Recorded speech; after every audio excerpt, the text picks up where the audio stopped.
ಹೇಯ್, ಯಾರು ನೀನು? ನನ್ನ ಪರ್ಮಿಷನ್ ಇಲ್ಲದೆ ನನ್ನ ಜಾಗಕ್ಕೆ ಹೇಗೆ ಬಂದಿದ್ಯಾ? ಏನು ನಿನ್ನ ಹೆಸರು?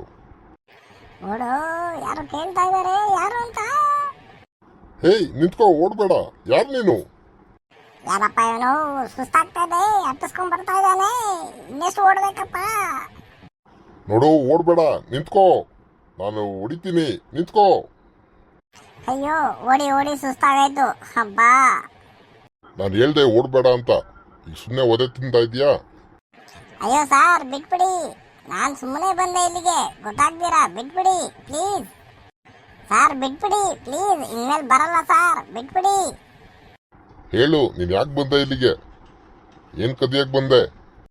ಅಯ್ಯೋ ಸಾರ್ ಪ್ಲೀಸ್, ನಾನೇನು ಕದಿಯಕ್ಕೆ ಬಂದಿಲ್ಲ ಇಲ್ಲಿಗೆ. ನನ್ನ ಫ್ರೆಂಡ್ ಹೇಳಿದ್ದ ಈ ಜಾಗ, ಅದಕ್ಕೋಸ್ಕರ ನೋಡೋಣ ಅಂತ ಬಂದೆ ಅಷ್ಟೇ. ನೋಡು, ನೀನಿನ್ನ ಚಿಕ್ಕ ಹುಡುಗ, ಇಲ್ಲೆಲ್ಲ ಬರಬಾರ್ದು, ಓಕೆನಾ? ನೆಕ್ಸ್ಟ್ ಟೈಮ್ ಇಲ್ಲಿ ಬಂದರೆ ಕಟ್ಟಾಕ್ತೀನಿ ನಾನು. ಆಯ್ತು ಸಾರ್, ಪ್ಲೀಸ್ ಬಿಟ್ಬಿಡಿ ಸಾರ್, ಹೊಟ್ಟೋಗ್ತೀನಿ.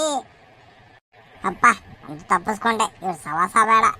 ಯಾರ್ದಾರ್ದೋ ಮಾತು ಕೇಳ್ಕೊಂಡು ನಾನು ಬರೋದು, ಕೊನೆಗೆ ಸಿಕ್ಕಾಕೊಳ್ಳೋದು ಯಾಕೆ ಬೇಕಿದು?